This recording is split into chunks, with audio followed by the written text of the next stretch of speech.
starting on a mission to put you in the culinary know. We've got the finest recipes you ever will find, guaranteed to show you all a mighty fine time here at the Two Cat Kitchen. Time for a new edition of the Culinary Two Cat Show. The Culinary Two Cat Show.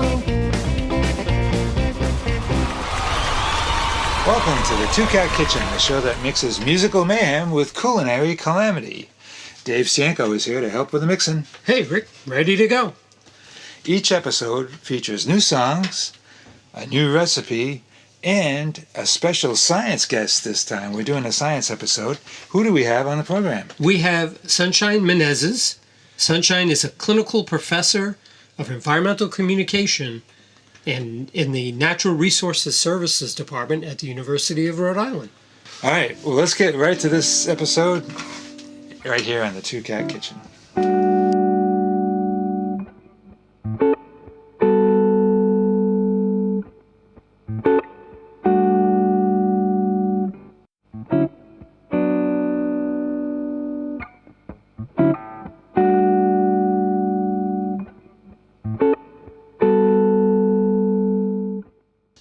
We're back at the Two Cat Kitchen, and we're joined by Sunshine Menezes. Sunshine, thanks for coming back to the kitchen.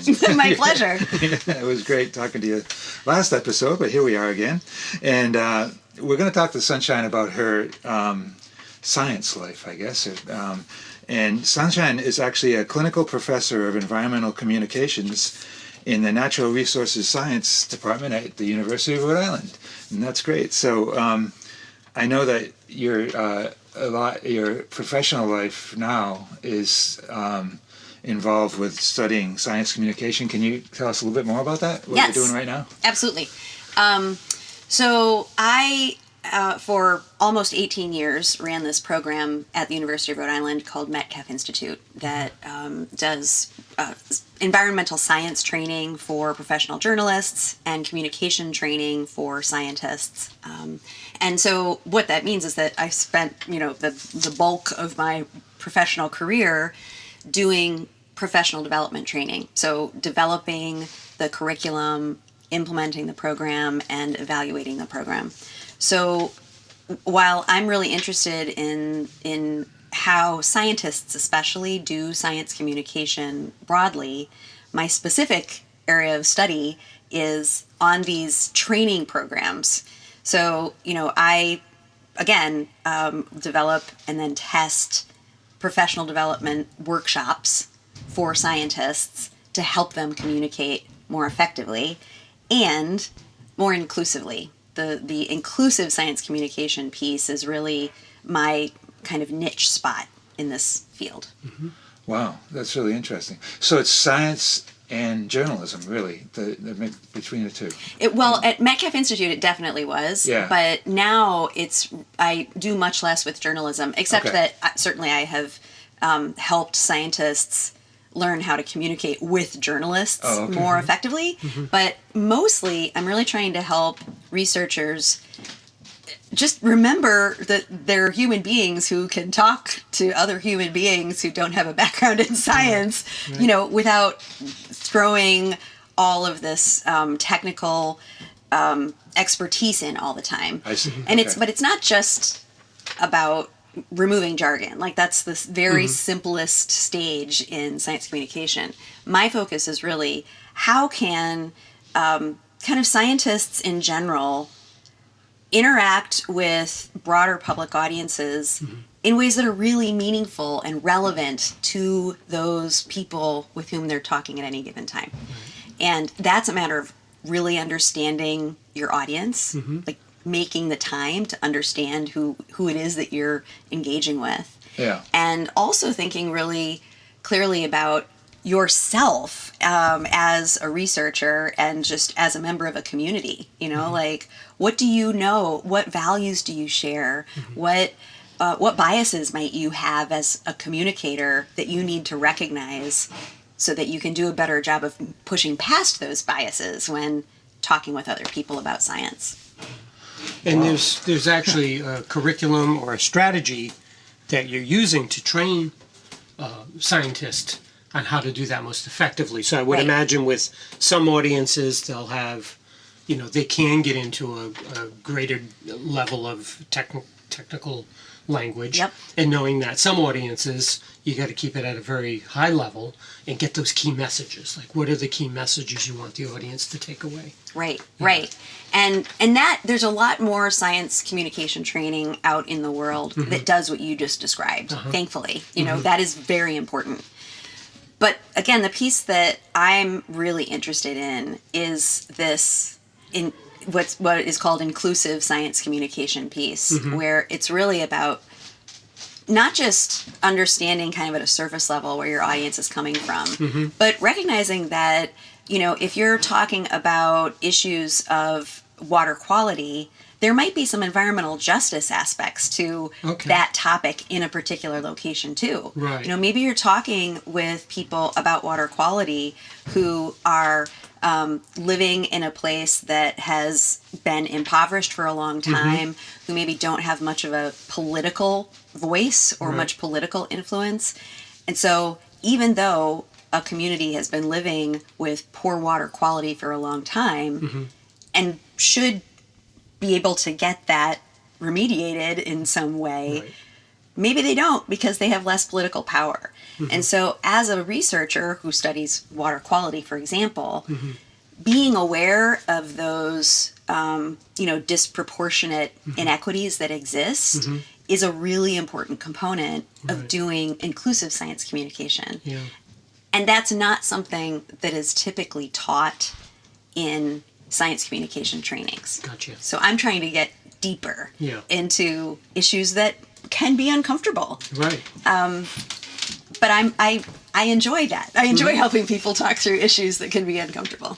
Well, I can imagine as well, I grew up in a very urban environment, a lot of manufacturing, a lot of brownfield sites where I grew up, where industry, I would say, took advantage of the lack of political equity to locate certain industries there. And now those communities are starting to get a voice and recognize, with the information from scientists, how to advocate for themselves, how to put themselves in a position to reverse some of those long-standing biases. Exactly. Cool. And so from a science communication perspective, so there's so much in what you just said that is relevant to science communication. There's the issue of the community members having the language to, and the agency to act for themselves, to really be heard by the political powers that be Yep. and by the scientific powers that be, because a lot of scientists don't recognize that they walk in to a situation like that with a lot of power. Sure. And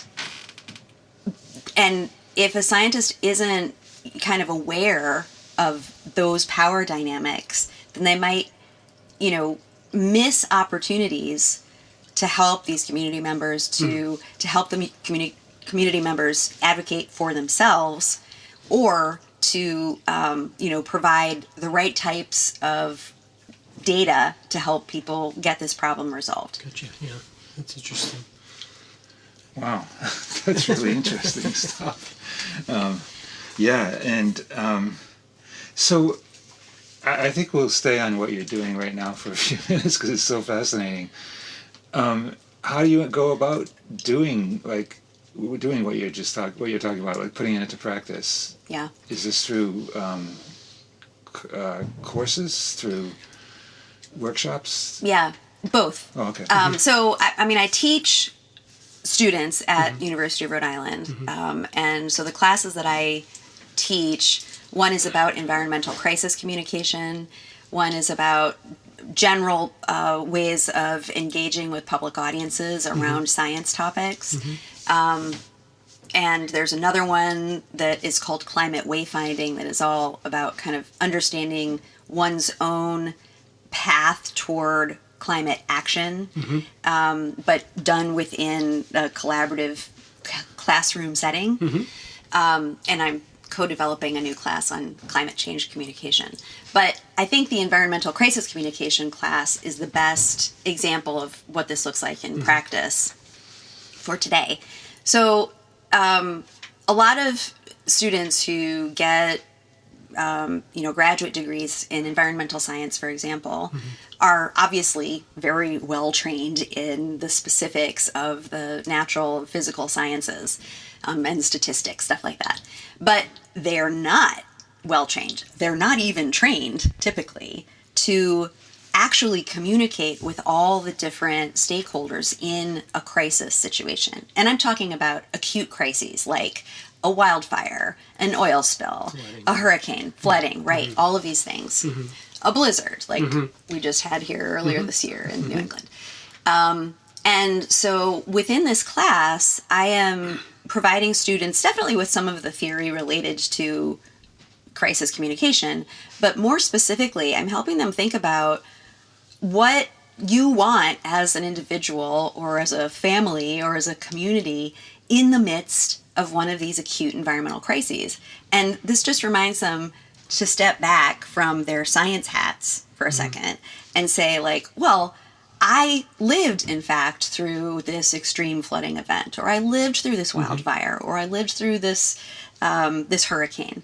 And then we start from there. That's literally the first assignment they have to think about. Did you ever live through an environmental crisis? And if so, what information did you want? What information did you need? Because those things might be different. Were you able to get that information? And if so or if not, how did you feel about the fact that you were or were not able to get that information? So I'm placing them very directly in the shoes of a person who's living through a crisis. And then we build on this over the semester so that they can think much more intentionally about how to serve the communication wants and needs of people who are living through a crisis. So that is inclusive science communication. Really thinking about, again, your audience and the experiences of that audience. And in some cases, those, a community that's experiencing some extreme event, back to what we were just talking about with environmental justice, perhaps has experienced a lot of significant environmental crises and no one ever paid attention to them before. Right. Or maybe you have a community that has never done this before and they don't know what to do. So I'm helping the students really understand what it is to think intentionally about your audience, and then to think about the idea of reciprocity. So you as a communicator have a particular goal in mind for what you're trying to achieve with your communication. You also, though, need to think about what your audience is getting out of that exchange. It's not just about you checking a box, right? It's about you, or you taking it's about you. It is about you giving, right? So this exchange of knowledge, of kind of co-created benefit from this communication is another big part of what inclusive science communication looks like in practice. And then the last part of it is a lot of reflection and adaptation. So, okay, this is what we did, this is what we learned from this particular crisis about our communication. Now, this part of it worked really well, this part of it was terrible, so how do we now adapt our processes for the future to make it better and more equitable? That's great. This is, I don't want to say unique, because you do see scientists on a camera and, dealing with facts and figures and may not necessarily convey information in a way that the community can really absorb what's going on. Is this unique to your program? Are other institutions pursuing this kind of thinking? Not many institutions are. Certainly other individuals are. So what I have learned about inclusive science communication comes from work that people all over the world are doing and have been doing.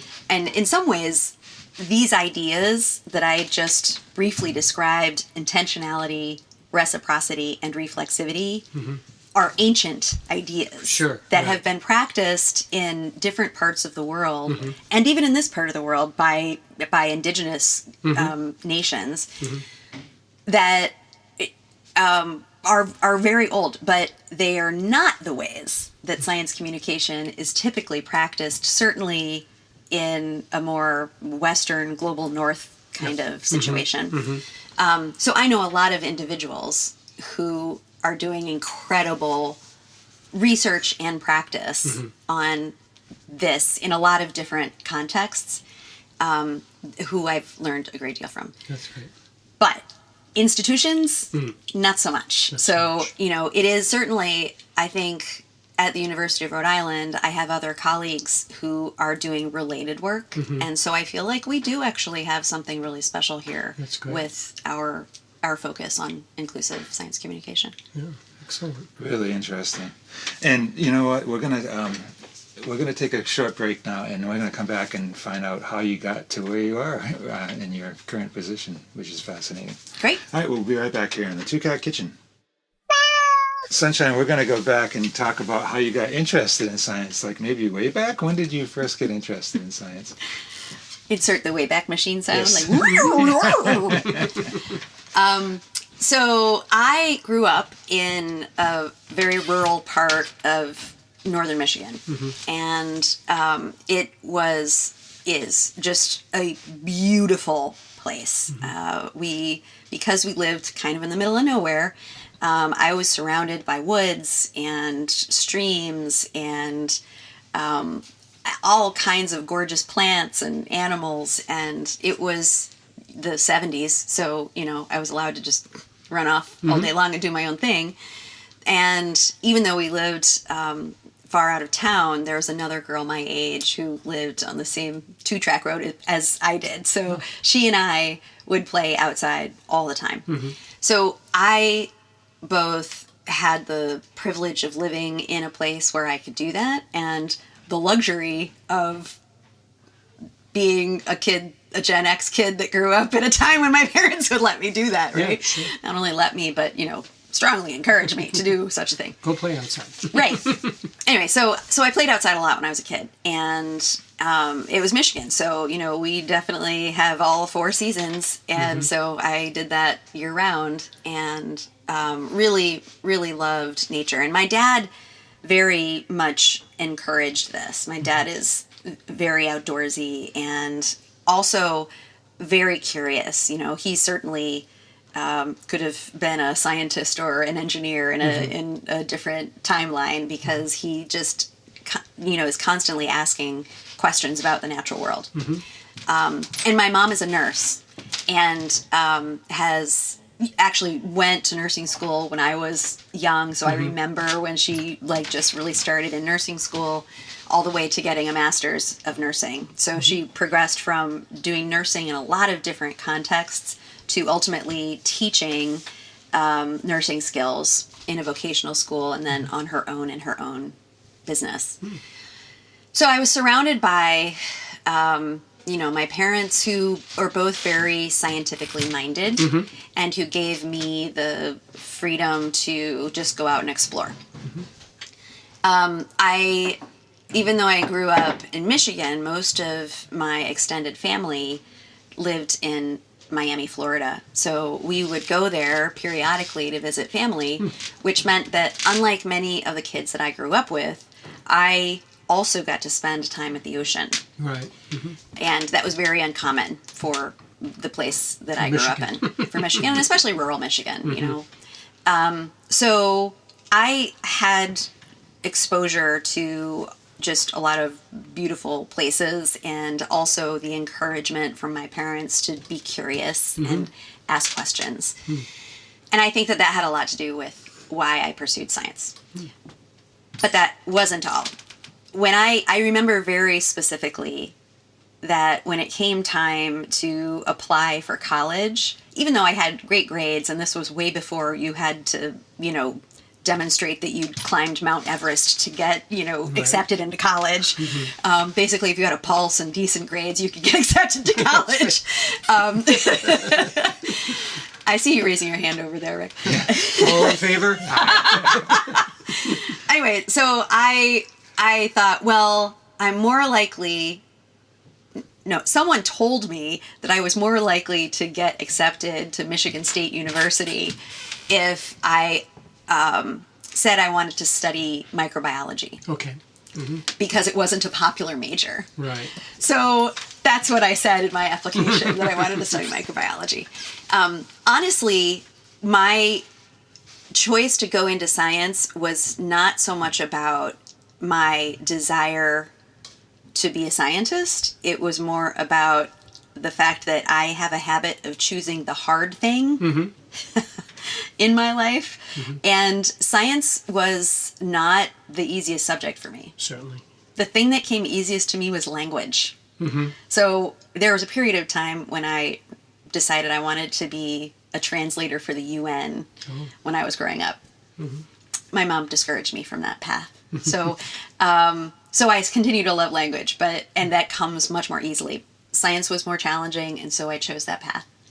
So ultimately, I did go to Michigan State, and I studied zoology, and I really enjoyed it. It was hard, and I didn't have the best grades in the world. I had fine grades, but again, I'm grateful for having grown up and gone to school when I did, because at this point in history, with the same grades, I might not have been accepted to graduate school. But I was. And in the meantime, I did some traveling in Brazil. I have family from Brazil, and so I did some traveling there and was exposed to the Brazilian Amazon for the first time, which also was just mind-blowing. And then I went to graduate school at University of Rhode Island in the oceanography program. Great. Was that a hard, both academic adjustment as well as a physical adjustment, coming, having spent time in Florida and time in Michigan, now all of a sudden you're in a small state, and how did that go down? It's really funny, actually. So I obviously love Rhode Island. I have lived here for about 30 years. I know. Right? But I didn't even know that Rhode Island existed before I started looking into graduate school.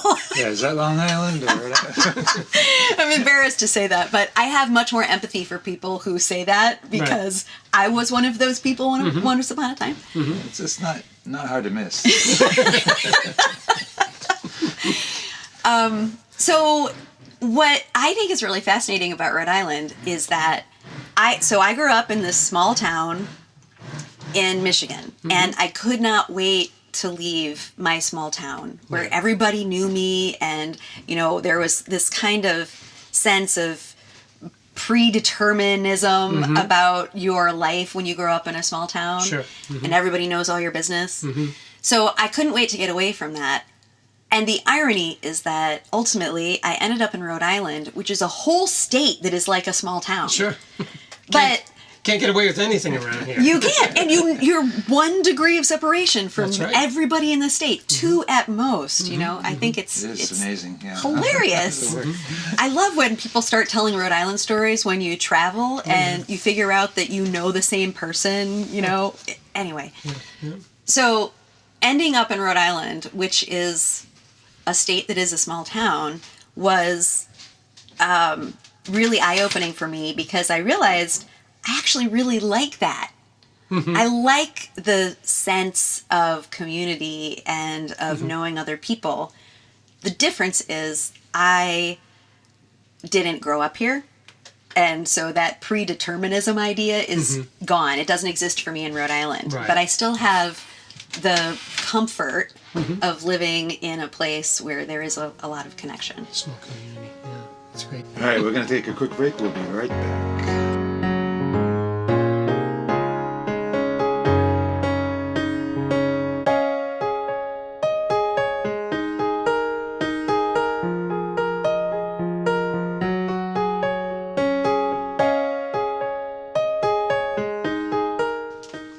So, welcome back to the Two Cat Kitchen. Sunshine, thank you again for being with us today. So let's talk a little bit about your work. You mentioned that you came from Michigan to the University of Rhode Island for oceanography. And how did that kind of lead to where you are now with environmental communication as a focus of your work? Yeah, I guess, the best answer to that is that the best laid plans don't go where you think they're going to go in your life. I went into oceanography because I'd always been really enamored of the ocean and had studied zoology, and I thought this was a natural progression for me.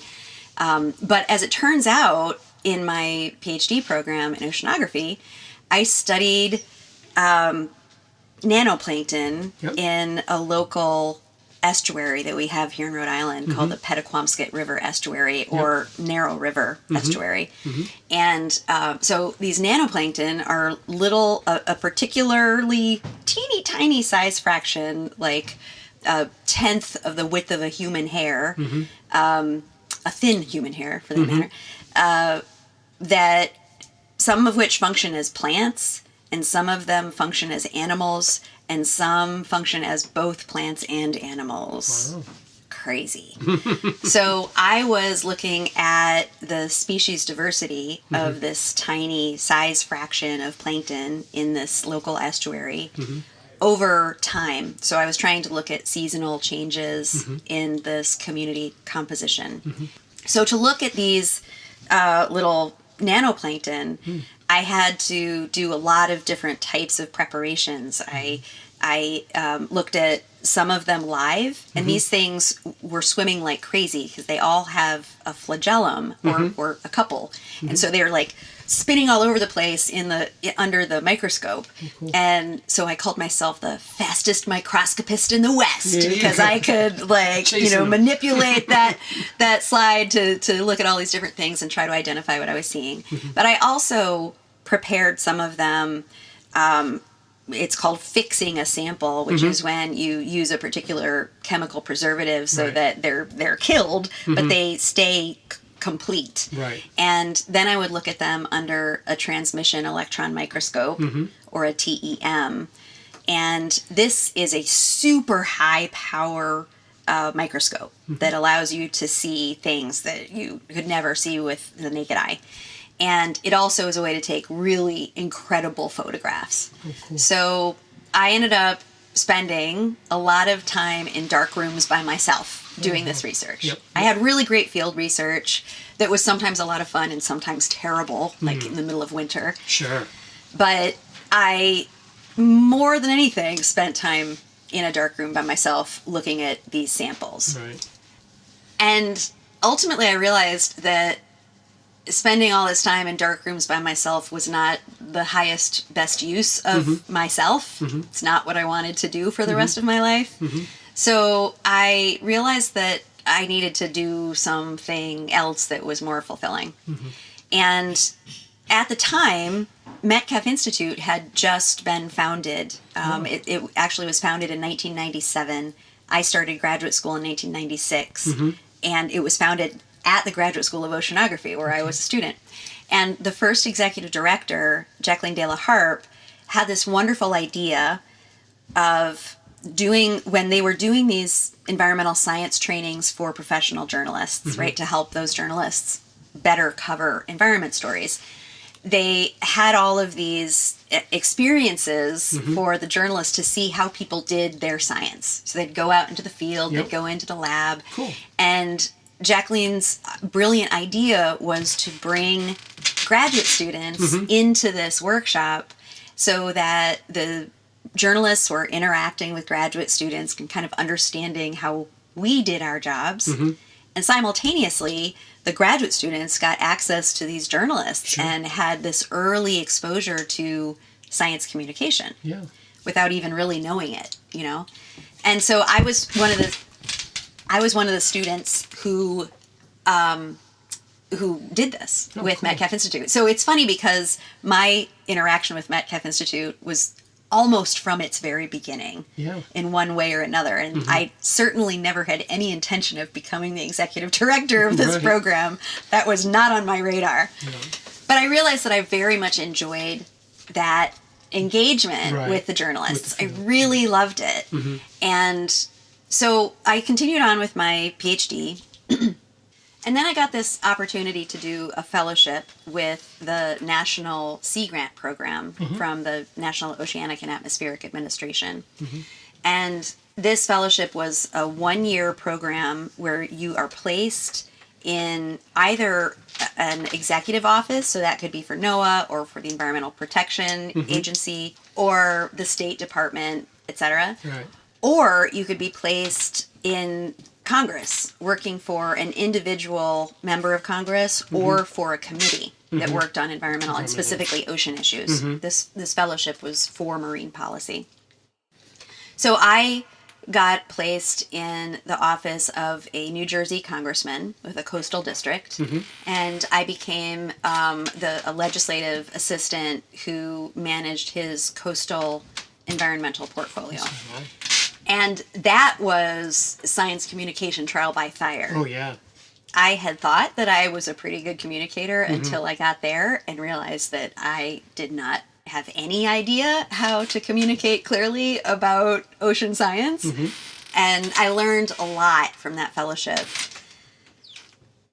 So then I did that fellowship and I went back to URI because I hadn't actually defended my dissertation yet. So I went back, I finished my dissertation, and then I was casting about for jobs and I worked on state coastal policy for a couple of years.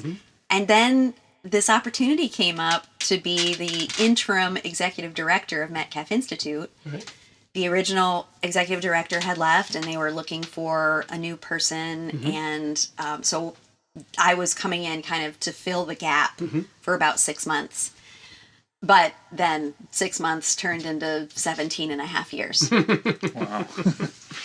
So I learned along the way that I just really loved science communication. And I had always enjoyed that, but I didn't have language for it when I was younger. And I mean, I remember I did these workshops about recycling for kids when I was in college. And I, started this club when I was in high school about environmental issues. It was called Tree Teens Realizing Earth's Endangerment. Nice. Yeah, wow, boy, that's a little self-righteous, but okay. So I always had this proclivity, right? And I didn't really know it until I had enough experiences to recognize this was something I was really interested in and good at and enjoyed. Yeah, and found your strengths. Yeah. And Metcalf, the Metcalf family is a Rhode Island family, right? Yes. That has a journalist background. Yes, Yeah. yes. Yes. Metcalf Institute was named for Michael P. Metcalf, who had been the publisher of the Providence Journal. Okay. And his family had been part of the journal for, if not like major owners of the journal for a very, very long time. Right. So the connection there was education through journalism. Yes. About environmental issues. Yes. And boy, that played right into your hands, huh? Yeah, it did. It was really an That's ideal great. spot for me. That's excellent. Great. All right, we're going to take another quick break, and we'll be right back here in the Two Cat Kitchen.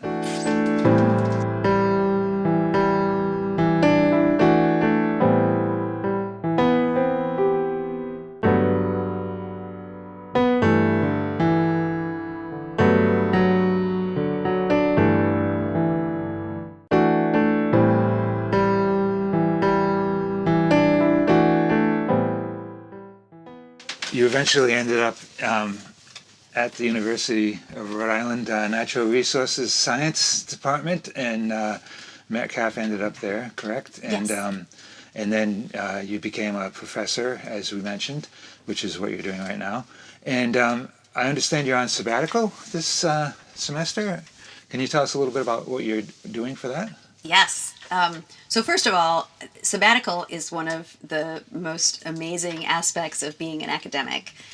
When you're a professor and you have reached a particular stage in your promotional career, you get the opportunity to apply for a sabbatical, which is a semester, and in some cases people even take a whole year away from the day-to-day responsibilities of being a professor. So during sabbatical, you don't have to teach, you don't have to advise students, you don't have to participate in committees or the other service requirements of being faculty. Your only job is to work on your research. So it is such a gift to have this time, and I am in the middle of a sabbatical right now. And my sabbatical project is actually testing a particular science communication training program. This program comes directly out of a project I was working on for the last 4 years with my colleague Bruno Takahashi at Michigan State University, bringing things full circle. There you go. And we and our whole team were trying to develop a science communication training that really centered the scientist communicators' identities and cultural experiences, and not just their scientific knowledge, but their scientific knowledge in context of their whole selves, right? And all of their previous experiences.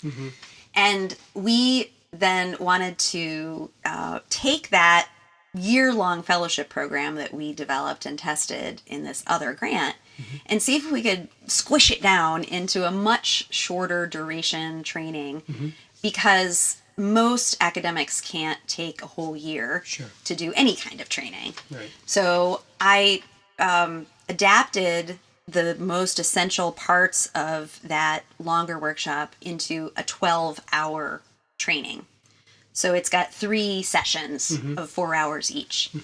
And so part 1 is testing whether this very, very short version has the same types of outcomes as the longer version.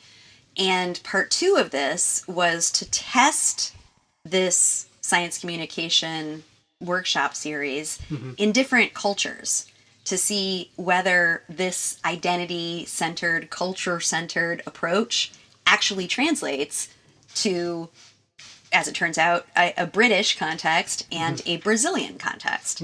So I just got back from a couple of months in London, where I was working with a colleague, Emily Dawson, at the University College London to try out this workshop there. And I am in just a little bit of time going to Rio de Janeiro, Brazil, to do the same thing there. And I will be teaching this as part of a class for a master's program in science communication while I'm in Brazil. That's exciting. And you have metrics or performance measures that you're going to collect post-training. Yes. To see the influence and kind of applying the scientific method to the actual training. Absolutely. Yeah. In fact, I do pre and post training. Okay. So we have a series of questions that we ask the participants to respond to about 2 weeks before they do the training. So we have kind of a baseline of sorts. And then after the training is all done, there's a second survey that asks a lot of the very same questions, but also adds a couple of additional questions to assess what they took away from the training, whether their attitudes about science communication have shifted, whether their behaviors have shifted, that sort of thing. Yeah. And these are researchers and university faculty in those countries. Right. Well, the one in London was designed for postdoctoral scholars and faculty. Okay. And that was the original intent for the one in Brazil, but as it turns out, we're actually going to be doing this for graduate students in Brazil instead, just because that was the audience that we really had access to. Good. Yeah. Well, that's interesting. We'll be curious to see how that all comes out. Me too. Yeah, how's it going so far? Well, so I didn't get as many participants in London as I had hoped for, so I don't really have great data to work with from that first one, but it was great practice. Yeah. And now, because again, remember, I'm taking this from a much longer training into just 12 hours. So it was really good practice for me to run this workshop in this very condensed format. Yeah. That's my silver lining from having a much smaller participation. But in Brazil, another benefit of doing this as a class is that I know people are going to participate. That's right. There you go. They will will be there. Well, that's fun. All right. Well, that's great. Really fascinating work that you do. And Thanks. I'm so glad to be able to learn more about it. All right. We're going to be right back here in the Two Cat Kitchen.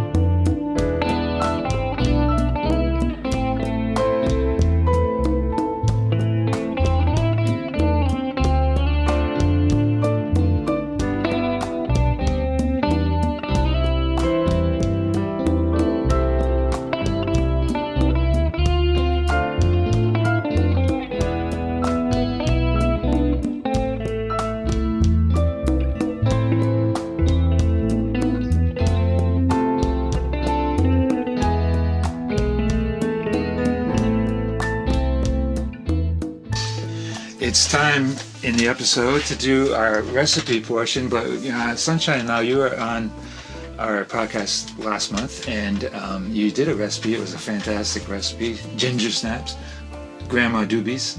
Yeah. I remember. And so we have had a recipe experience with you, but what we'd like to do now is kind of a food preference quiz. Would you be willing to take this with us here? Oh, yes. I Okay. can't wait. I'm so excited for this. I have a series of 5 questions that I just Okay. want to get your thoughts on. Okay, number 1, birria tacos or regular tacos? Ooh. Well, birria that's beef, right? Yeah, well, yeah. I think that generally the preparation for birria is that it's beef. No? Yeah, oh, goat.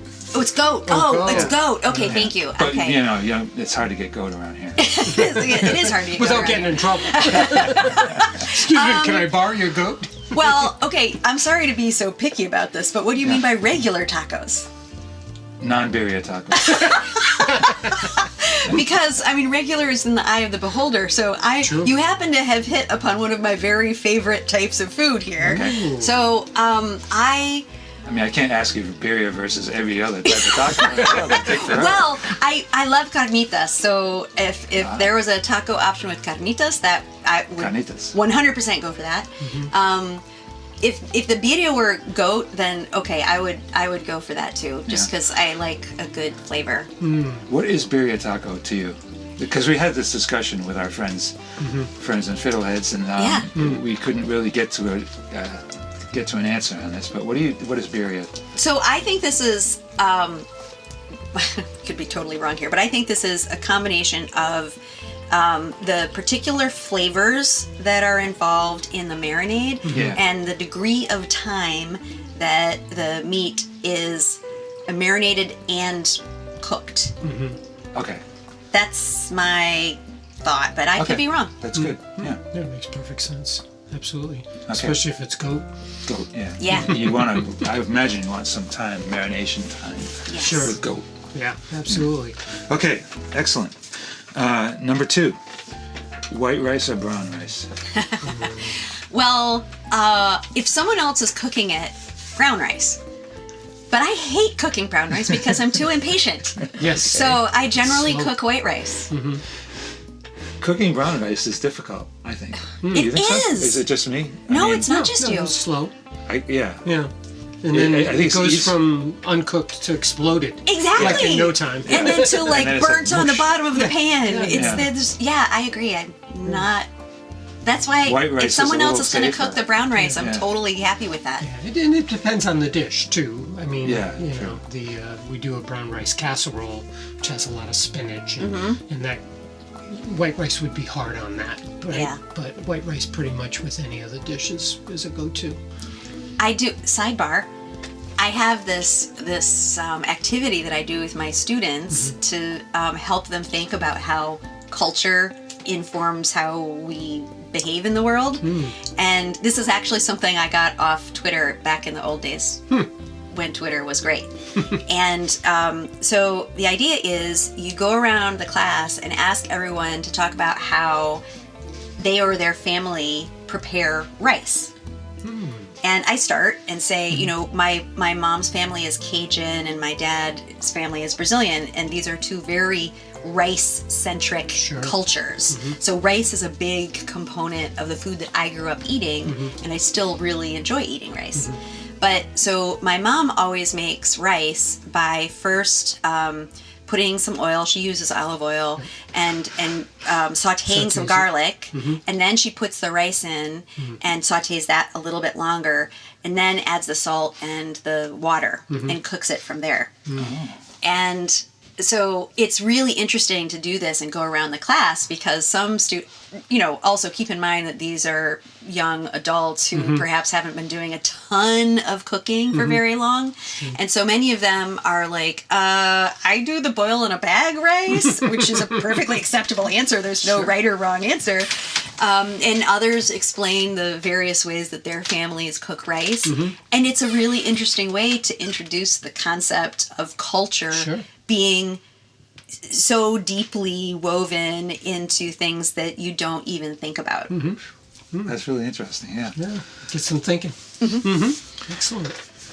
All right, number 3. Himalayan salt or sel gris? Sel gris? What is sel gris? Come on. What are you doing to me? I don't even... I mean, I know sel is salt in French, right? Yeah. Work it out. Gray? Yeah. Gray rice? Salt. I'm sorry, gray salt? Yeah. Still stuck on rice. Himalayan pink salt or French gray salt? Jeez. Okay. French gray salt, I can tell you're not familiar with this. All right, so this is not a fair question, but French gray salt retains part of the estuary in its being. It's a little interesting. It's a little Earthy. Earthy. It's sedimenty. It's a little. There's probably even some nanoplankton in it. I'm sure. And some marine plastics, no doubt. Anyway, okay. Well, so you can skip that. You use Himalayan pink salt at all? No, I use plain old table salt, and I use kosher salt. If I'm looking for the chunkier stuff, I go to kosher salt. I did recently get a greater exposure to the Himalayan pink salt. I have a brother-in-law who's from Brazil, and he uses it in everything, and it just looks good on the table. It does look good. Yeah. I agree. Yeah, and probably better than gray salt. That just doesn't sound like it would look really great. Yeah. I don't know why anybody uses it, but I don't want to be rude. I just get my own salt and get the water out of the bag and leave it out in a pan to dry. All right. All right, here we go. Papaya or mango? Oh, that's hard.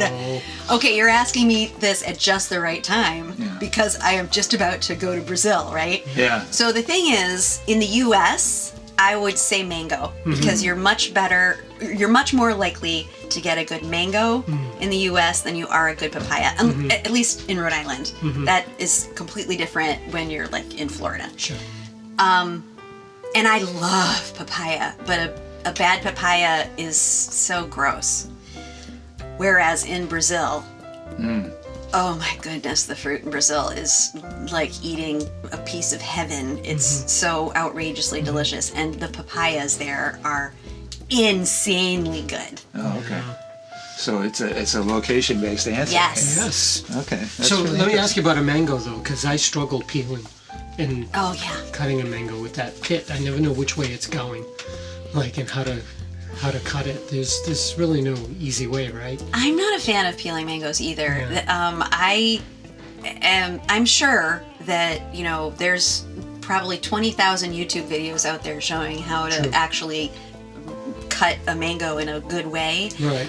What I usually end up doing is peeling the skin, slicing off what I can, and then getting really disdisgustingly sticky by eating the rest of the fruit from the pit over the sink. Yeah. That makes sense. Yeah. I actually posted one of those videos once. I actually started by making a margarita, and then showed now I'm about to take on mango, but I had to have the margarita first. Because the tequila was a necessary component to the process. I had to do it. Gotta have it, yeah. All right, and our final question here is pancakes or waffles. Another hard one. All right, listen. I cook either pancakes or waffles every Sunday because I am a Michigander at heart, and I grew up eating real maple syrup. Oh, yeah. I'm a complete maple syrup snob, meaning I want real maple syrup or nothing at all. That's right. Because Organic, the dark fake amber, stuff. The darker the better. I mean, I don't even know if organic is meaningful when it comes No, to that's maple true. syrup, right? Right. I mean, it's from trees. It's from maple trees. But it's just that the flavor and the texture and everything is so much different from the fake stuff that you get. Oh, yeah. So anyway, so for me, waffles and pancakes are vehicles for maple syrup. That's right. It's a Yeah, delivery, and butter, for sure. delivery mechanism. Yeah. So with the butter thing in mind, waffles are absolutely better because the butter can like well up in the little waffle pockets. Yeah. But yeah, I love both. And my husband would probably laugh out loud at me being asked this question because yes, I make waffles or pancakes for both of us, but really I make them for me because I'm the one who wants them once a week. It's worth the extra work. But it sounds like it's equal. It's not every other week. I probably do pancakes more often than waffles because I hate cleaning the waffle iron. Good point. That's work, yeah. So recently I tried ploy, which is from northern Maine. Mm-hmm. It's like a buckwheat pancake, but it's very thin, almost like a crepe. Oh. And you can wrap fruit in it. And I just saw it in a market in northern Maine. I'm like, ooh, what's this? And I brought it back to the folks I was staying with. And oh, that's ploy. I grew up on ploy. I'm like, great. Well, let's cook it and let's find out. Ploy. How do you spell that? Ploy. I think it's got an E on the end. Oh, ploy. Wow. Yeah. I've never heard of this before. I'm fascinated. And it's buckwheat, which I guess was easy to grow in that hard soil in northern Maine, and it's got a lot of French influence in terms of that. And they had one of those buy local stands in the market, and they had ploy, and they had obviously maple syrup. And I said, two that go together. So it was fun. It was fun, yeah. So I would recommend great. that. Okay, thanks for the tip. Something new to try. I'll look into ploy. Yeah. Well, thank you for taking our food quiz. We learned a lot there. You passed. And thank you so much for being a guest once again on the Two Cat Kitchen. We really enjoyed talking with you. It was really fascinating to hear about your work and, very important work, I will say. Thank you. Thank you, Sunshine. Yeah, thanks. Thanks, both of you. Appreciate it.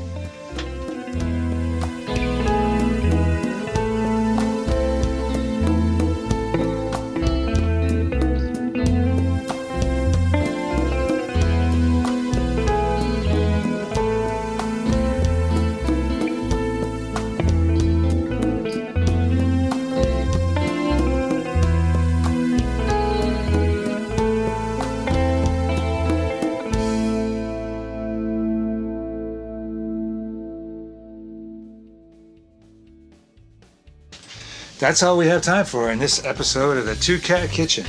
We'd like to thank our special science guest, Sunshine Menezes, who taught us about environmental communication today. Excellent.